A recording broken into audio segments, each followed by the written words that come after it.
Murang Korean products at may DIY ramen dito sa Giginto. Tara! Yo mga kanus, alam nyo ba ang nalaman ko? Kami napadpad dito sa kabahan ng Cagayan Valley Road sa Santa Rita, Giginto, Bulacan upang mag-shopping at mag-food trip dito sa Song Song Mart.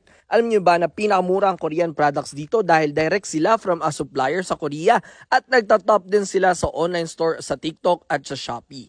And ang owner din nga pala nito ay isang Korean. Katulad lang ng mga noodles na ito na nakumpara ko na mas mura sa kanila kaysa sa mga nabibilan ko sa amin. Meron sila ditong Korean noodles katulad ditong buldak, pouch juice and coffee, Korean ice creams katulad ng melona, samgyup meats kung plano nyo mag-samgyup sa bahay, iba-ibang frozen Korean products, meron ding bottled and canned drinks, merong bingre, Korean fish cake bar, sausage, kimchi, samgyup side dishes, instant tteokbokki, Korean paste, snacks, Korean biscuits and chocolates, 3-in-1 coffee at canned goods. At katulad ng sabi ko sa inyo, pwede ka magpa-assist or ikaw mismo mag-prepare ng noodles mo. Easy to use ang machines at very convenient naman. Maraming side dishes na pwedeng gawing add-ons like enoki, sausage, fish cake, mixed balls, crab stick, luncheon meat, and cheese. Bukod sa noodles ay pwede ka din pumingi ng cup with ice para sa inyong pouch juice or coffee.